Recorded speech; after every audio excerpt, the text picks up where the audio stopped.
Stand if you think it's you. Nope, nope, nope. Yes. Try again. Yep.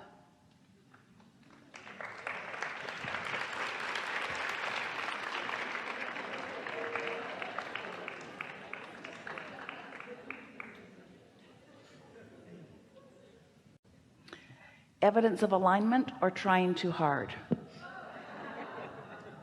What is it? Trying too hard. You know it. I do. We liked it anyway. Nothing wrong with faking it till you make it, except that it never works. You know, I got caught up in that trap of faking it till you make it. It's all right. Early in my life, It's all right. I read a book by Vincent Peale, I think it was, about you can choose to be happy, and I chose to be happy, and I took it way too far, and I spent a good part of my life. Here's the distinction, and now we can talk about it now that we've talked about so many other things. The thing about choosing to be happy, and here's the distinction: happy chooses you. That's getting out ahead of it. When you're out ahead of it, then the happy thought just is in your mind and you're just happy. But if you're not happy and you're trying to choose the happy thought, it's harder to do. Can you feel the distinction? Be as happy as you can be and let that be enough, and then be as happy as you can be and let that be enough. And you know, your inner being loves every bit of whatever you are. It's just other people that have kind of got you confused about that, you see. Yeah, your teachings has allowed me to fall in love with myself. I didn't used to like myself too much. And these days I love myself. Yeah, well, with good reason. With good reason. So that's what you've come to give us. What more do you want here? I could use a little help with the practicability. My wife and myself, as a matter of fact, she's brought me to you first many years ago, and she was one of my better friends, and I was a pretty unpleasant man back then. And remember, she brought you and said, "Fix him, please." Yeah. Yeah. But she brought me to when your seminars was my introduction to it, and it turned out to be a disaster, but it was probably one of the best disasters of my life.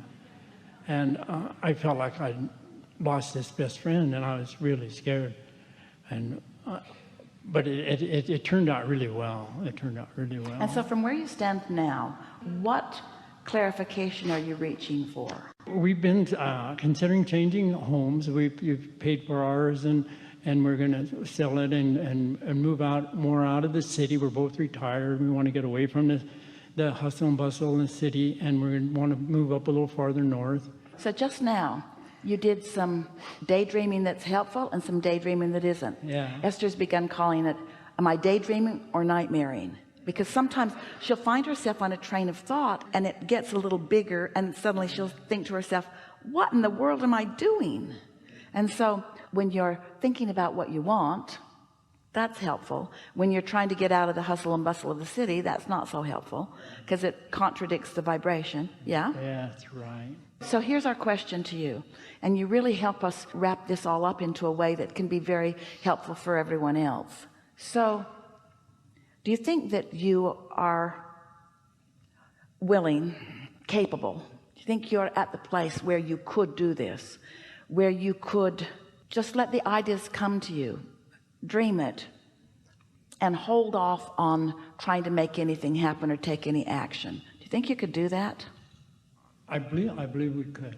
I really do. The reason we ask is because, and here's the distinction, if you've really got the hang of dreaming, then you're happy right where you are, and it just gets bigger and bigger until you can't help but move into an even more pleasing place. But if you don't have the hang of that and you're trying to fix something that isn't quite right, then you keep dragging that other stuff into it and wanting to take action too soon. Can you feel the distinction? If what you're looking for is a better feeling place to live, then isn't what you're really looking for is just a better feeling place? So our question to you is, can you find the better feeling place without the urge to make a move right now to turn the better feeling place into something that is a reality that everyone else can see? Oh, both of us are very pleased with the house we're in. Well, not very pleased, but it's we're looking for a better place, so we can't be very pleased. But we really want to drive this point home in a way that you can really hear it. If you think about what it feels like to be in a really good feeling space, what comes most to your mind? Oh, nature. So start right there. Can you, because you're already in that vibration of alignment, can you let yourself receive non-resistant thoughts of that? Can you daydream around that and nothing other than that for a moment? Oh, I more than daydream about that. So describe that to us just for a moment. Well, we live close to an open space. We just want the daydream. The daydream? Nothing real or practical, just the daydream. The daydream is to walk out my front door and I do a sunrise or maybe ritual. not even out of a door, just be out there. Yeah, just be out there. And what does that out there feel like? Connection, alignment. What does it smell like? It feels like I'm amongst the creature teachers that show me the way. Pure positive energy, surrounded by pure positive energy. And what does that feel like? Bliss. Feels like alignment and bliss and eagerness. And in this dream, do you want to look out and see anything? And what do you see? Vistas, hardly anything. Grass is blowing. Maybe a critter over there and a critter over there. Lots of critters. And so as you just stay with that for a little bit, as you let that vision just bliss you out and not try to turn it into anything productive, but just enjoy the feeling of that, now you are out ahead of that. Now you own that vibration, and that vibration will lead to another thought of non-resistance and another thought of non-resistance and another thought of non-resistance. So you might do that every day for a while until in that non-resisted state something is offered to you that just feels familiar, like that feels. Your practical mind isn't saying where actually is it, or how many square feet is it, or how many vehicles can I park there, or how long does it take to get there, or where are the roads and are the roads open, or how much does it cost, because all of that is irrelevant, because under that blissed out state nothing would come to you that goes crosswise in any way from what's in your vortex or what is a probability. Do you follow this?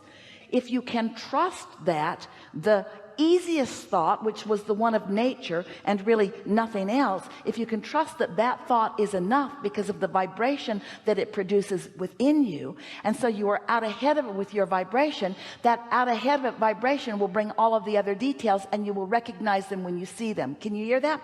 But if you try to find them before they just come to you, if you try to find them from the place of not knowing where they are, then you get crossways of it, and then it gets hard again, and then it slows everything down. Following? You sound just like my wife. So there lies the problem. Is let's not nightmare. Even if it's for fun, let's not even do it a little bit, not even for fun. Yeah, it's not a problem. But my question is about the. It's about practicability. It's like we just led you on the most impractical journey that will bring you everything that you want. Yeah. The most impractical journey that will bring you everything that you want. Okay. And when you become like Esther and want to make it practical, that's when you start mucking it up, and then you got to get over that again. So we're just asking you, which is easier, to find a problem and fix it, or to start in a place of no problem?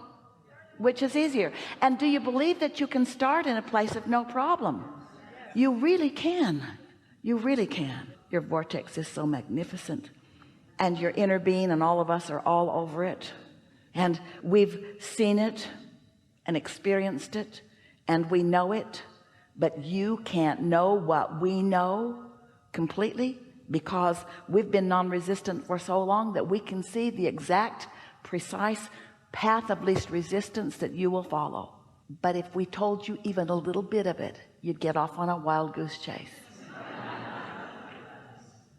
If we told you that you can be or do or have anything that you want, money would come into your mind and you would kill the dream. If we told you that the perfect place has already picked you out and that your inner being will guide you right to it, not in the fastest way, but in the most satisfying way, We've enjoyed this interaction more than our words can explain to you.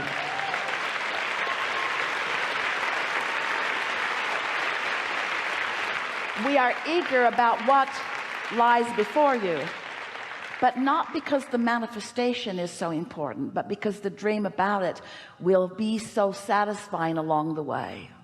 Your dreams will feel good to you if you will let yourself dream a little bit, and do not underestimate the power of that. And as the dreams flesh in a little more fully and a little more fully, you'll get hooked on that non-resistant, non-action, non-practical state of being.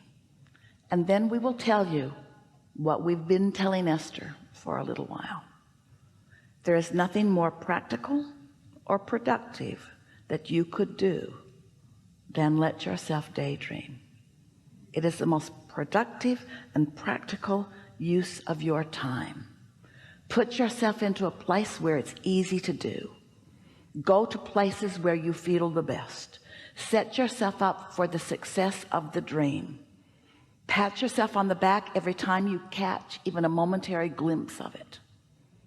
Take pleasure in your thought and feel the fullness of all of us who surround you, and then enjoy the inevitable, absolute, certain manifestations that must follow. There is great love here for you, and for now we are complete.